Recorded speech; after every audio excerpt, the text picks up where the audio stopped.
Un grato saludo para cada uno de ustedes que ha tenido la bondad, la cortesía, la intuición, la guía del Espíritu de acceder a este canal nuevamente y pasar estos 15 minutos con Martín Lutero el Reformador, 15 minutos y más, estudiando y leyendo de su comentario sobre la epístola a los Gálatas. Su servidor es el traductor de este comentario del latín al español, como también del latín al inglés. Este año, a fines de año, este comentario ya estará disponible nuevamente al público. Estamos haciendo un nuevo tiraje, una revisión, el lenguaje más asequible a los laicos, más disponible para las iglesias, para hacer estudios, sea en vivo o sea por internet, de este comentario tan necesario, tan lleno de la gracia del Señor. Y fue el mismo Martín Lutero quien en el año 1531 dictó una serie de 41 conferencias a los nuevos seminaristas que antes habían sido sacerdotes católicos y ahora están estudiando en el mismo seminario que había sido de la iglesia romana en Wittenberg, y él ahora les está enseñando el Evangelio a partir de la epístola de Pablo a los Gálatas. Y estas conferencias se dictaron entre el 3 de julio y el 12 de diciembre de ese año, y varios alumnos, tres de sus alumnos, inventaron una taquigrafía en latín para tomar nota, palabra por palabra, de lo que él presentaba, de lo que él discursaba. Y estas notas fueron entonces editadas por Lutero y sus alumnos y fueron publicadas por primera vez en el año 1535, como ustedes pueden ver en la pantalla.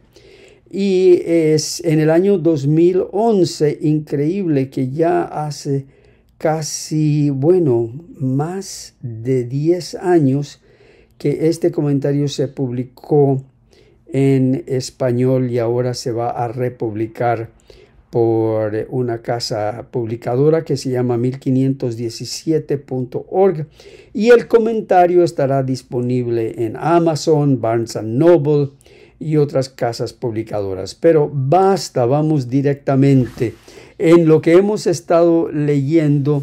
Lutero está discursando sobre Gálatas 19. Este versículo, por supuesto, antecede a ese famoso versículo: con Cristo estoy juntamente crucificado, y ya no vivo yo, mas vive Cristo en mí. Y vamos a prestarle bastante atención a esa frase, en mí, cuando lleguemos al comentario de Lutero sobre esta parte. Por lo general, el versículo 20 se lee, se estudia, se predica sin prestar atención al versículo 19, que sin el versículo 19 no se puede entender el versículo 20, y por eso Lutero le hace tanto énfasis al versículo 19, que reza o dice así: porque yo por la ley soy muerto para la ley. Es como un enigma. Por la ley. ¿Cuál ley? Bueno, de eso hemos estado hablando. Soy muerto para la ley. Ahí sí es la ley de los 10 mandamientos, a fin de vivir para Dios. Pero resumiendo, Lutero ya ha dicho que la ley, la primera ley en el versículo 19 es la ley de la gracia. Y esa ley de la gracia es debido a la vida, muerte y resurrección de Jesús. Y debido a que el creyente, por medio de la ley, de la gracia, muere en Cristo, él entonces está muerto para la ley, de tal modo que viene la ley y le dice: despierta, tienes que obedecerme. Pero la ley está hablando con un muerto, porque el creyente ha muerto en Cristo y ha resucitado para vivir hacia Dios. De tal modo que aquí el apóstol dice que a fin de vivir para Dios tenemos que estar muertos a la ley. No hay verdadera vida ante Dios a menos que estemos muertos a la ley, que no haya respuesta, que la ley nos trate de echar agua en la cara, hielo, amenazas, ruidos, truenos, relámpagos, pero nada puede levantar a un muerto. Y especialmente cuando ese muerto ya no existe, muerto porque ha resucitado con Cristo a fin de vivir para Dios. Pero tuvo que morir a la ley y ya la ley no lo puede molestar, ya la ley no lo puede condenar, ya la ley no lo puede amenazar. Él está muerto para Cristo, pero aquí le estoy quitando pólvora a Lutero. Qué pena, yo no quiero hacer eso. Sigamos con el comentario de Lutero, que él dice: por tanto, Cristo, el nombre más dulce sobre todo nombre, también se da el nombre de mi ley, mi pecado, mi muerte. Cristo es mi pecado, mi muerte. ¿Por qué? Porque Él se opuso a la ley, al pecado y a la muerte. Pero en la más pura realidad, Él es solo libertad, justicia, vida y salvación eterna. Por esta causa, Él ha llegado a ser la ley de la ley. Amén. El pecado del pecado. La muerte de la muerte. Para redimirme de la maldición de la ley, justificarme y darme vida. Y realmente el que no entiende estas palabras es porque no se ha unido a Cristo como su único y último recurso. Todavía está bajo el hostigamiento y el fuete de la ley. Todavía está vivo a la ley y quiere vivir a la ley para obedecerla y vivir para Dios. Pero no hay manera de vivir para Dios a menos que primeramente no le hagas caso a la ley, porque estás muerto a la ley. Y esa es una manera muy diferente de pensar a la que nosotros aprendimos en el adventismo y en cualquier otro ismo que estuvimos. Así que al mismo tiempo que Cristo es la ley, Él también es libertad. Por haber sido hecho pecado, Él es todo justo. Por ser Él la muerte, Él es vida.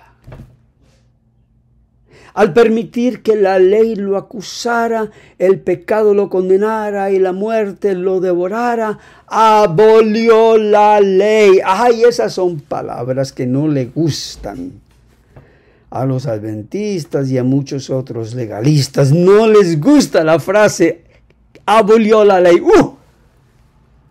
Se rasgan las vestiduras. Pero es lo que Cristo hizo con su vida, su muerte, cuando Él se hizo el acusado y el condenado por la ley. Y la ley no encontró nada en Él. Desaparece la ley queda abolida.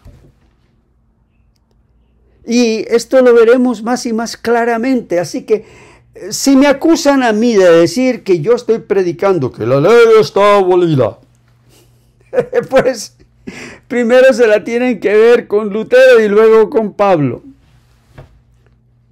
Dice, condenó al pecado, destruyó la muerte, me justificó y me salvó, de tal modo que Cristo es el veneno de la ley. La ley trató de envenenar a Cristo con la condenación como pecador, pero no pudo. Así que por esa razón la pureza de Cristo es el veneno de la ley. La pureza de Cristo paraliza la ley como si fuera un gran veneno.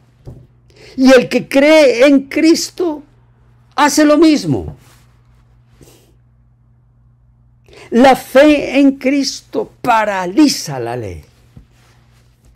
Cristo es el veneno de la ley, del pecado y de la muerte. Y por lo mismo, Él es el remedio que brinda libertad, justicia y vida eterna. Ahora, esto no quiere decir que la ley tenga una función vigente. La ley siempre quedará vigente para condenar de pecado.